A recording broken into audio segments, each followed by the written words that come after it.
For the past few years, Rashad McCants has been involved in a war of words with his former team. Not his former NBA team, but his former college team at the University of North Carolina.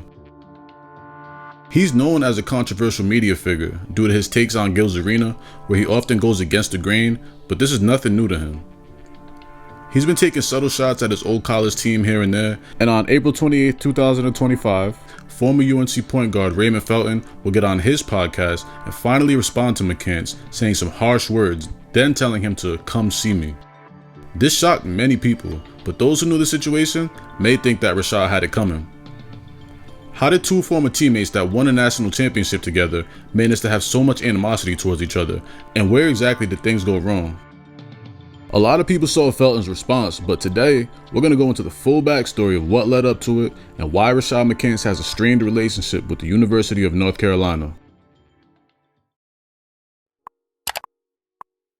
Rashad McCants grew up in Asheville, North Carolina, and started his high school career at Clyde A. Irwin School in Asheville, where he dominated his freshman and sophomore years before he transferred to New Hampton School in New Hampshire, where he would finish high school making the McDonald's All-American game, where he would end up scoring 22 points. How about McCants showing some range on that jump shot as the East out to a big 15-point lead. Also making the McDonald's team was Raymond Felton, who was the number 3 player in the country coming out of Lauderdale, South Carolina, averaging 30 points per game as a senior. Both players, along with forward Sean May out of Indiana, who was also a McDonald's All-American, were part of a stacked recruiting class heading to the University of Carolina to be coached by Matt Doherty. In their freshman season, McCants was the team's leading scorer, averaging 17 points per game, but Raymond Felton was voted as a Carolina Player of the Year, averaging 12 points and 6 assists, but the team would miss the tournament. Their sophomore season in 2003 is when coach Matt Doherty would resign and Roy Williams would take over.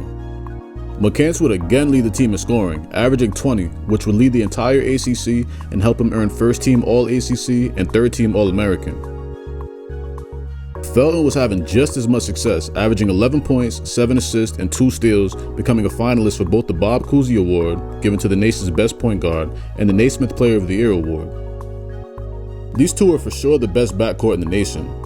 Them, along with Sean May in the post, were arguably the best team in the nation. They lost to Texas in the tournament as sophomores, but their junior years they couldn't be denied.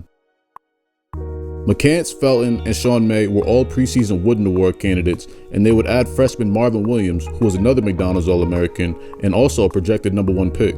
And they were easily the most stacked roster in all of college basketball. They would go on to finish the season 33-4, then they won the NCAA national title, beating an Illinois team led by Darren Williams, D. Brown, and Luther Head. McCants, Felton, May, and Marvin Williams would all enter the draft after the win, with all of them being first-round picks. Marvin Williams went 2nd, Felton went 5th, Sean May went 13th, and McCants went 14th. If you rewind a little bit, when announcing the decision to go to the NBA, Felton, May, and Marvin all had their press conference together, and Roy Williams was also there, but one person was noticeably missing, and that was Rashad McCants. McCants actually held his own press conference a week earlier. This could have been the first sign that things weren't all good in that UNC locker room, and either McCants didn't like them or they didn't like McCants, or both.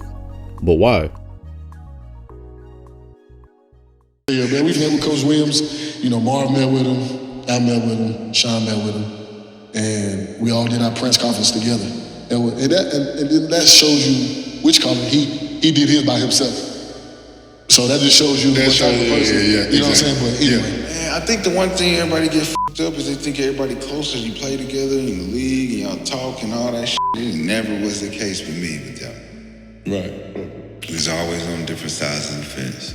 If you watch him now, you'll know that Rashad McCants is a controversial and polarizing personality, and he knows it too. That didn't just start recently. Would you consider yourself, I don't know what they call it, a malcontent? I've always been considered that. Yeah.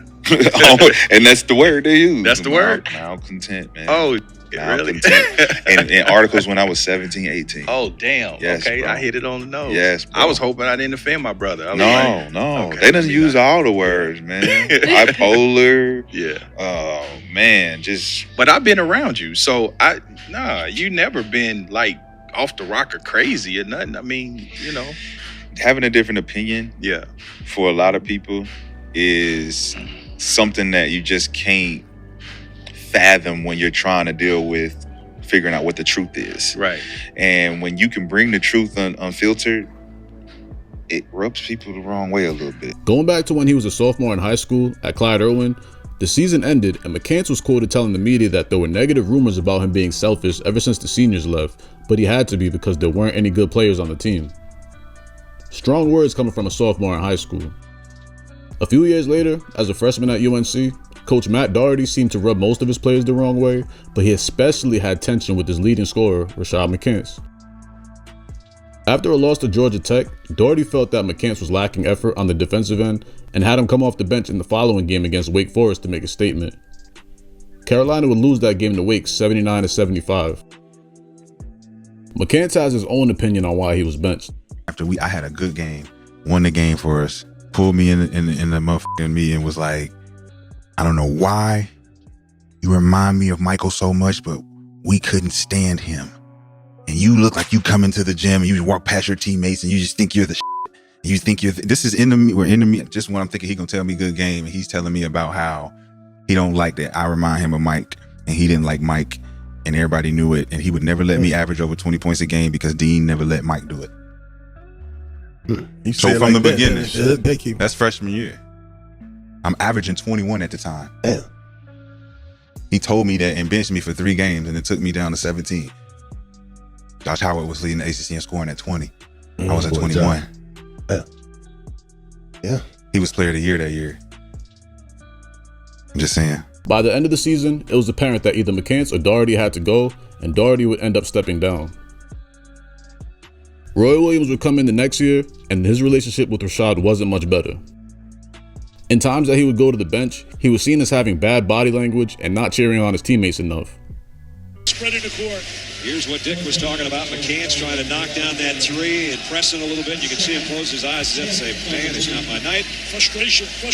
It's not over yet, Rashad. Stay with it. In an October 2004 interview, McCants told reporters that playing for UNC was like a 9-to-5 and compared it to being in jail. Roy Williams didn't take these comments lightly, and he banned him from the next team practice. He would later say that he finally watched the whole interview and understood what McCants was trying to say, but he still didn't like the choice of words.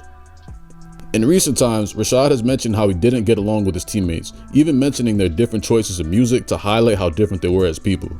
He's always on different sides of the fence.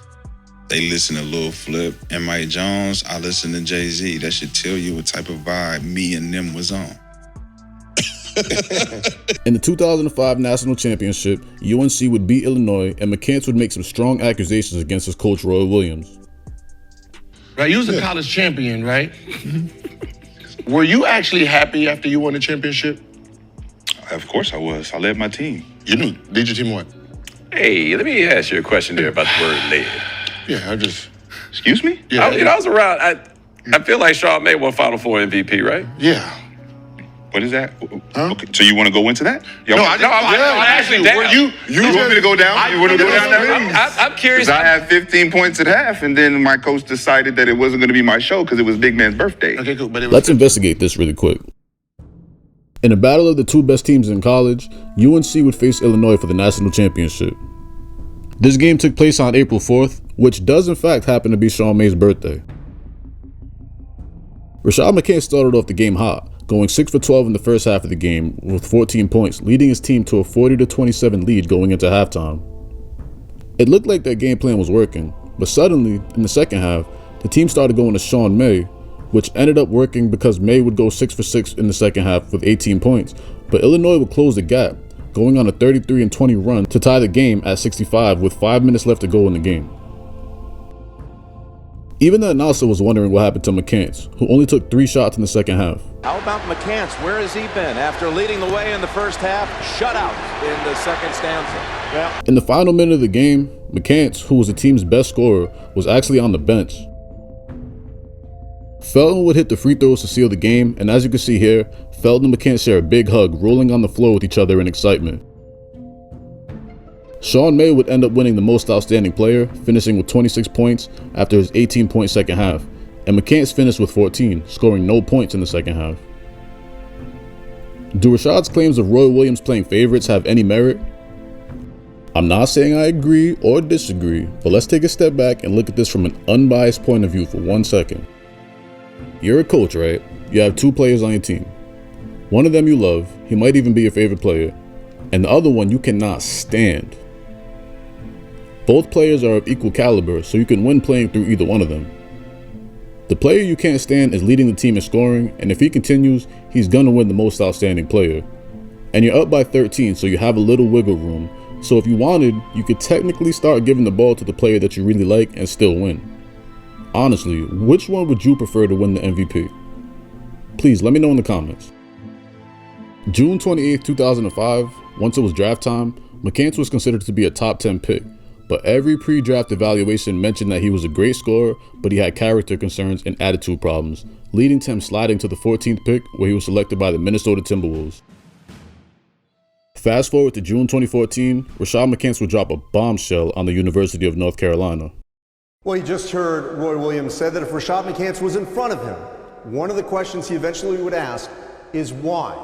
Rashad McCants now joins us live to answer that very question. Rashad, why did you come forward with these allegations? You know, if you want to find the truth is there in the transcripts. So any reason to come forth and tell the truth about what's really going on in college sports for student athletes, it's all, just there in front of you. In June 2014, seemingly unprovoked and out of nowhere, Rashad McCants went on Outside the Lines on ESPN and revealed that while he was at UNC, he never had to go to classes, yet still somehow remained eligible to play, even making the dean's list because he was instructed to take African American studies classes, which McCants says were basically fake classes. He even revealed his transcripts to ESPN for proof. According to his college transcript, which Outside the Lines obtained from UNC with McCants' permission, that semester he also received straight A's and made the dean's list. Although he says by then, he never went to class. I would wake up about 12 o'clock, get some lunch, head to practice. How does a student athlete get an academic award while neglecting his academics?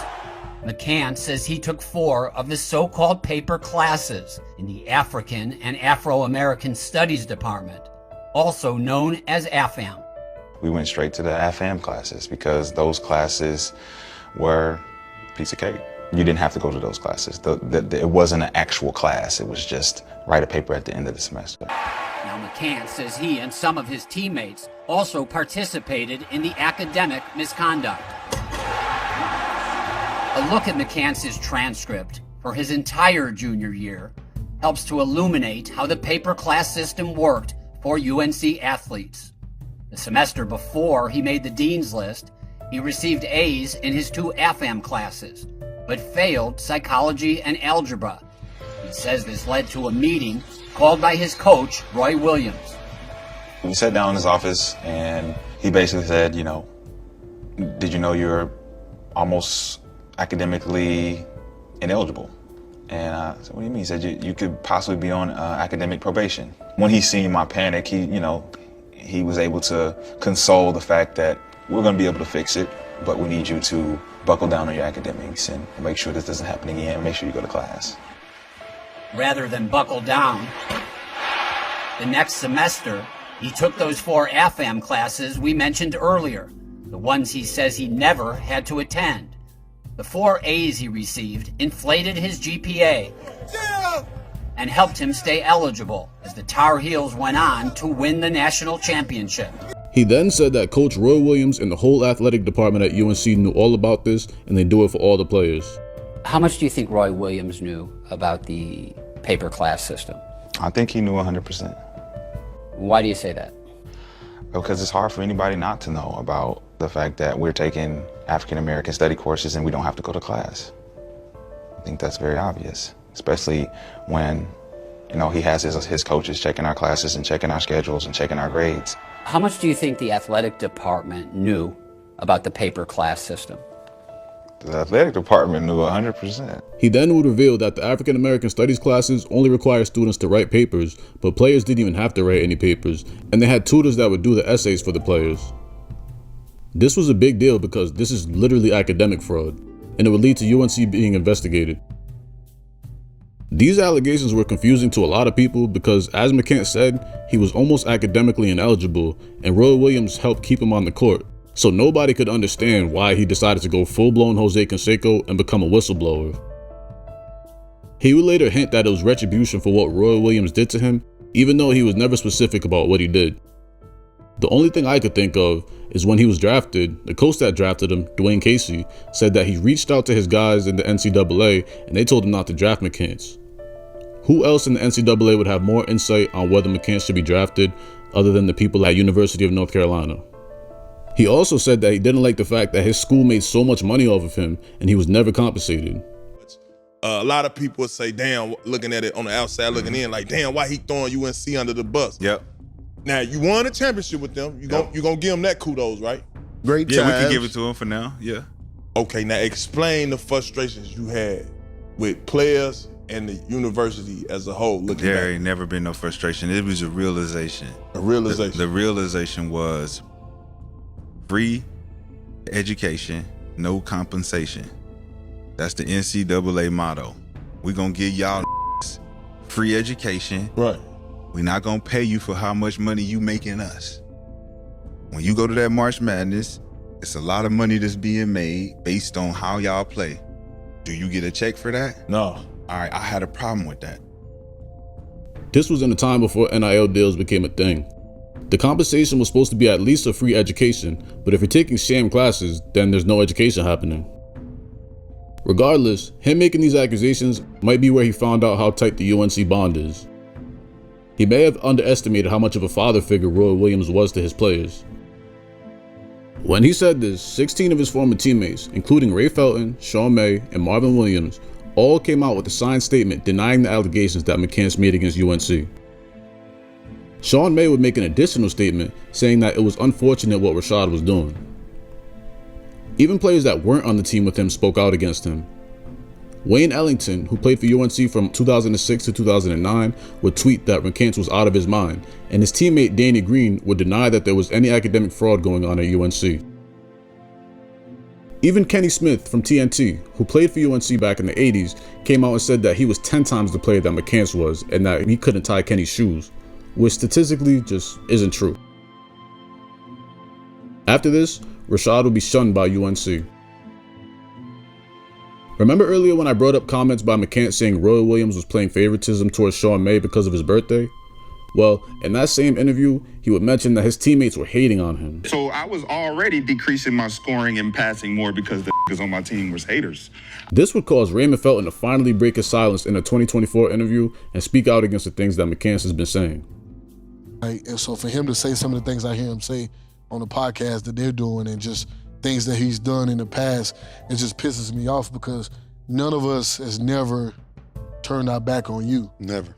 You've always went your own way, and we was cool with that. Yep. You know what I'm saying? But we still always had your back. But now once you start to mess with the legacy of Coach Williams and the legacy of what we've done as a team, now we got a problem with you. You know, so I never had a problem with the dude. Yeah. You know what I'm saying? But I do now. Yeah. 100%. You know what I'm saying? Because, you know, I'm not gonna let you sit here and say nothing about a man that I know helped all of us, you know, achieve a dream that we all wanted to do, which was get to the NBA, which was be successful at the college level. And we won a championship, bro. What are you talking about? Like, you win lottery. What are you talking about? People like, man, what do you think? I'm like, I say he's a dickhead, bro. Yeah. I say, I have nothing else to say. I say, because I give the dude his flowers. The dude's one of the best scorers that I've ever in my life played with. I'd never take that from him. But the shit he do off the court, just, I can't rock with it. It just kills me good. Then for him me to hear him say that we hated on him. Yeah. I said, what? That was mind-boggling. I'm like, hated? Dude. I was the point guard, so I'm gonna go and start right there. I'm gonna start right there. Like, hate it. How many times I done fed you the ball, you know what I'm saying, made sure you got it because I know you was our best scorer. Yeah. You know, and that's saying a lot because in certain situations and at a certain point in that season, Sean was our best scorer. Yeah. Because could nobody in the country do nothing with him. And Rashad, man, I know a lot of people think that You know, me and Rashad got a lot of beef. Me and Rashad, you know, everybody in Carolina don't like Rashad. It's not about not liking him. It's about don't disrespect the body of work that we all put in. The grind, the sweat, the tears that we all put in together with you. You know, and I to the day I with him, but I'm gonna call you out when you're on some bullshit. You know, and he was on some bullshit. So I had to say what I had to say. You know, regardless, I say it to his face. Yeah, he know that. But talking about one of the best scorers I ever played with though. And I tell anybody that. When I say this dude was a bucket, this dude put that ball in the basket, bro. Yeah. This dude can score from the day he stepped on campus. He can score with pros, he can score with anybody. And I tell anybody that. You know what I'm saying? But I'm gonna be real with you though. You know, everybody need a G-check every now and then. You know, it ain't personal. It ain't never personal. Felton did seem to be a little annoyed, but one person who seemed to have the most issue with Rashad's comments was Theo Pinson.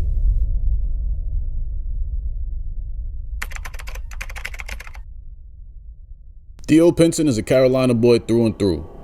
He was born and raised in Greensboro, North Carolina, and played high school basketball at Wesleyan Christian Academy in High Point, North Carolina, where he would dominate and play his way into being a McDonald's All-American in 2014. He would commit to go to UNC, where he would play all 4 years from 2014 to 2017, being part of the 2016 team that would lose the national championship to Villanova on this crazy shot. To Jenkins for the championship.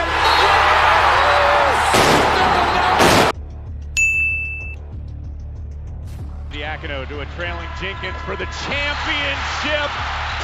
He hits it at the buzzer. And the 2017 team that would win the championship, beating Gonzaga. Playing for North Carolina for 4 years helped him build a bond with Coach Roy Williams, where he looked at him like a father figure. I know people struggle with like saying like a father. He really was like a father figure. Yeah. Because he really was, like, he genuinely cared about every single one of us. Aside from just Coach Williams, Pinson built a bond with everything UNC related, so he would not tolerate any negative talk against the Tar Heels. When Rashad McCants first made the comments about how he felt his teammates were hating on him and Coach Williams playing favorites with Sean May, Theo got on his Run Your Race podcast along with his former UNC teammate Justin Jackson and responded to what McCants had to say. Rashad McCants put out a statement, something like, he was forced to get a ball to Big May. He had to get a ball to Ray. He had to get a ball to Dino and Marv and all these guys. Dog, you shot the second most shots on the team. The hell are you talking about, bro? And then they wanted Big May to win MVP because it was his birthday. I can tell you one thing right now. Coach Williams don't give a damn about nobody's birthday on the national championship game. He wants the dub, and that's all Big May wanted the dub. It's like, bro, it didn't affect you getting to the league. It's not like that held you back from anything that you could have accomplished at all. Now, to put this in perspective, McCants' story was from 2005. Theo was 9 years old when it happened. I understand and respect the passion, but he wasn't there to be able to speak with this much conviction about something that happened at UNC while he was in elementary school. Justin wasn't there either, but you could hear the difference in his tone. He approached it more from an angle of, okay, I don't know if what McCants is saying is true or not, but regardless, it doesn't matter, because he still got drafted, and nothing that happened in that game affected his draft stock. Theo, on the other hand, is speaking with certainty, as if he knows what McCants is saying isn't true. Nonetheless, after this, Theo took shots at McCants every chance he could. I worked out with, it was a bunch of guys. Rashad McCants was there as well. Couldn't even finish the workout. How about that? I think he couldn't? No, he couldn't. I think he got sick or something. Or he might have been out of shape or something. Yeah. Or you were just busting his ass. Oh, yeah, it might have been that. Sorry, I'm just saying, he good. Nah, but he got a big ass mouth. Damn, what's going on? Y'all got something personal? It's a Carolina smoke thing. He already talking shit. Oh, okay, damn. Oh, another episode. Yeah. What about that? Damn. Yeah. Hey, my bad. We good. Some open wounds or something. My bad. We good. Hey, he know. Shout out to McCants. I don't know what he talking about. I don't know what you got going on over here, but went down. From McCants? Yeah. Don't even get me started on that motherfucker. Everyone throws around this family bullshit. We are literally a family. I will never forget. I have never spoken. I would disagree with that, but except for one motherfucker. He know who he is. Okay. We need to revoke him from all fucking record butts, and that's Rashad McCants. You suck. Get the fuck out of here. My God. Everybody else, I rock with you. Things will come to a head in April 2025 when McCants went on the Out the Mud podcast with Tony Allen and Zach Randolph. In this interview, he would compare playing for Carolina to being on a plantation, similar to his 2004 comments calling it a jail, and insinuated that Coach Roy Williams was a slave owner. Next year, third year, we won the championship. I'm on Sports Illustrated, all that, everything that happened. I asked Uncle Wes on the phone every day. Hyped up. You know what I'm saying? What we got to do? Word. Man, you in jail, bro. You got to do this sentence, man. When you done, you get to come play with the big boys. Right now, you do what he say. He the warden. Not the warden.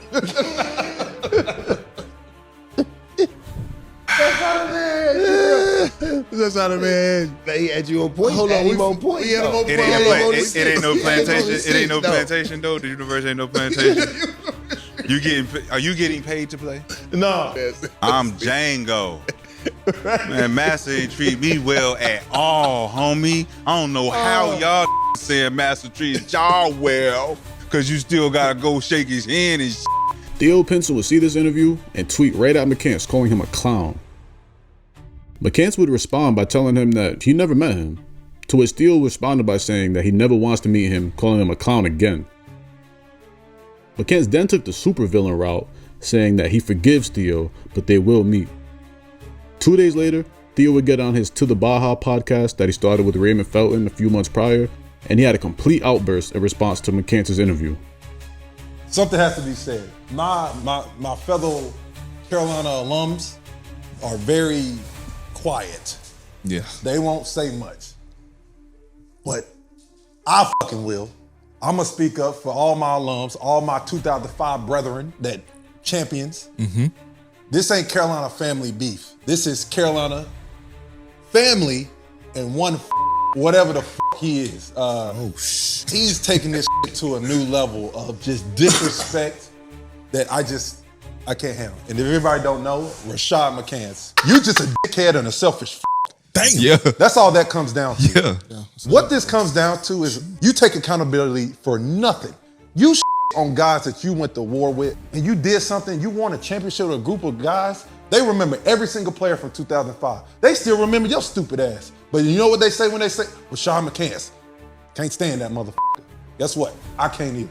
I think you're stupid as hell. I think you're a coward. Felton would also get in on the action, having some choice words from McCants that he would say over the Ether beat, which, for those that don't know, is a song where Nas dissed Jay-Z and one of the most impactful diss tracks of all time. He's a clown. He's a boy. And all this you talking on Twitter with Theo, talking about seeing somebody, seeing all that, come see me. Yeah. Come see me. I want all of it. All the smoke. Wherever, whenever.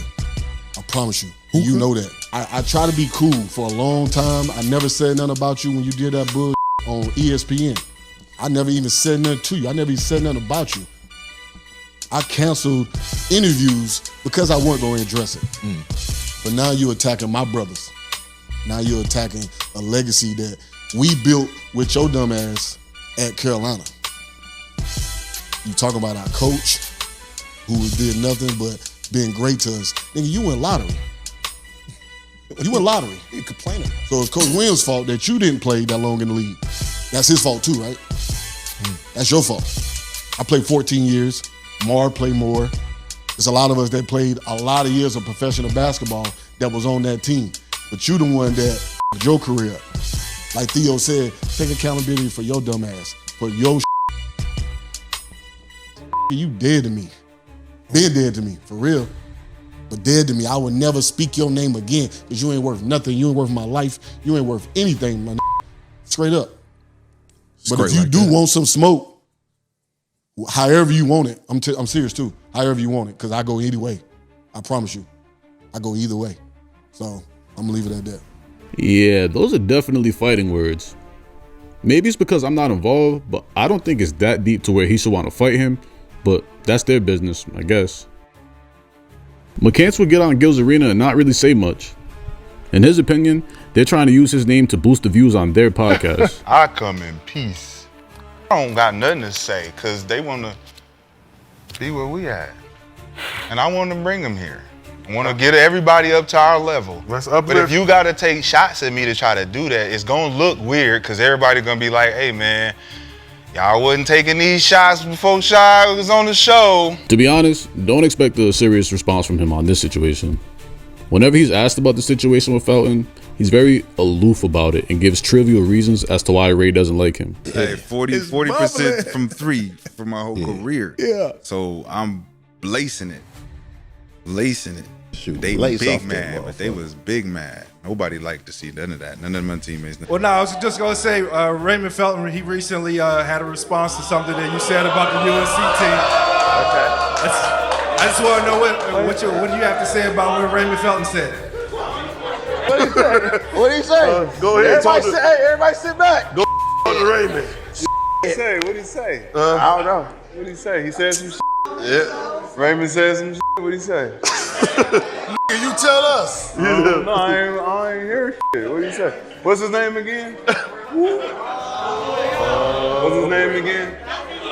What did he say? What did he say? What did he say? No. He called me a dickhead. He called you a dickhead. Hey man, there's a lot of niggas out there in the league that they don't really like me. You know what I'm saying? They got reason to. Cause like we all got the same work. You know what I'm saying? Work related issue. Work? Oh, it's the rap game. They don't like you because the work? Yeah, do be man. fighting Back in college, it got kind of, you know what I'm saying? Like the Caleb Love, RJ Davis type of situation. You know what I'm saying? As entertaining as the drama is, and boy, it was this entertaining, I think that McCants and Felton need to sit down and have a conversation. But now that Ray wants to fight, I don't know. I don't see it happening anytime soon.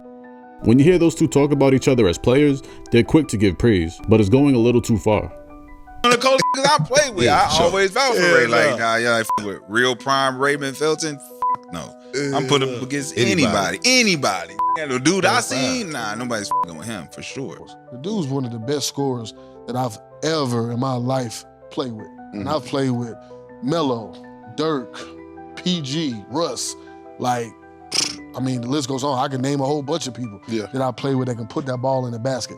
Jamal Crawford. Like, just bona fide scorers, bro. Yeah. This dude here is still in my top 1, 2, or 3. Like, I'm serious. Like, that's the level of scoring that he can do. I'd never take that from him. I know McCants says that they were never cool like that, but sorry, I'm just not buying that. I mean, look at these two. Look at them. They look like they were inseparable. Look after they won the championship. Look at the way they're hugging each other, rolling around on the floor. Look at him. He doesn't even want to let him go. Look how tight he's holding him. Nah, I'm not buying it. You can never say that you weren't cool with someone that you rolled around like this on the floor with. Never. As far as Theo goes, I think he should just chill out just a little bit. I get his frustration because Sean May is never going to come out and say anything, Marvin Williams is never going to come out and say anything, and Roy Williams is never going to come out and say anything. So he feels like someone needs to speak for them. But at the same time, he wasn't there. He was literally 9 years old, so you can't really have a say on the situation because what if everything McCants is saying is true? Then on top of that, Zach Randolph already said he's going to try to arrange a sit-down between McCants and Felton. So what if they put their problems aside? What if McCants and the rest of that 05 UNC team decide to settle their differences? Where does that leave Theo, and how would he feel? Sometimes choosing sides isn't always the best option. Whatever happens, it doesn't take away from the fact that the 2005 University of North Carolina team won a championship with one of the best teams that UNC ever put together.